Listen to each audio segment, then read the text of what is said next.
ہاشم رضا کی اپنے دوست کے ساتھ واٹس ایپ پر کی جانے والی آخری چیٹ سامنے آ گئی ہے، جس میں واضح دیکھا جا سکتا ہے کہ ہاشم رضا کا ایک دوست جس کا نام علی ہے، ہاشم کو رات کے تقریباً 10:30 بجے ایک وائس نوٹ سینڈ کرتا ہے۔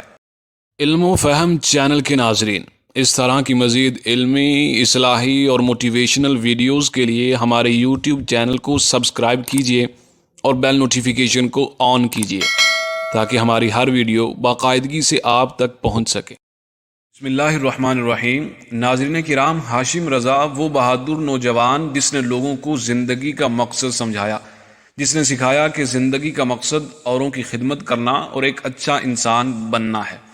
وہ اپنی ہر ویڈیو میں کہتا ہے کہ جب تک سانس ہے تب تک چانس ہے یار۔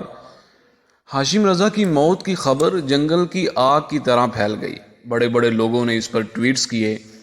ہاشم رضا اپنی زندگی کے آخری ایام میں کینسر جیسے موذی مرض میں مبتلا ہوا۔ اس مرض کا علاج پاکستان میں ممکن نہیں تھا، اس کے لیے ہاشم رضا کو امریکہ لے کر کے جانا تھا۔ ہاشم رضا کو امریکہ لے جایا گیا۔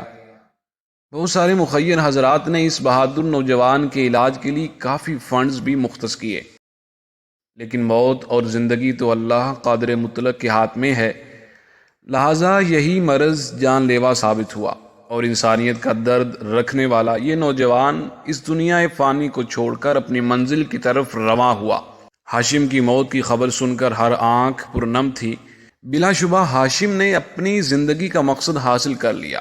ہاشم رضا کی اپنے دوست کے ساتھ واٹس ایپ پر کی جانے والی آخری چیٹ سامنے آ گئی ہے، جس میں واضح دیکھا جا سکتا ہے کہ ہاشم رضا کا ایک دوست جس کا نام علی ہے، ہاشم کو رات کے تقریباً 10:30 بجے ایک وائس نوٹ سینڈ کرتا ہے۔ ہاشم رضا اس وائس کو سنتے ہیں اور اسی رات تقریباً 12:15 بجے اس کا رپلائی کرتے ہیں۔ ہاشم لکھتے ہیں کہ میں 17 دن ہاسپٹل میں رہنے کے بعد آج ہی گھر شفٹ ہوا ہوں۔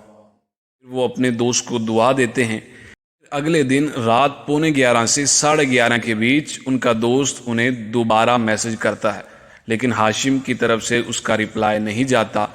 دوستو، یہ تھی ہاشم رضا کی آخری بار اپنے دوست سے کی جانے والی بات چیت۔ ہاشم رضا کو اپنی دعاؤں میں ضرور یاد رکھیں اور مجھے اجازت دیجیے۔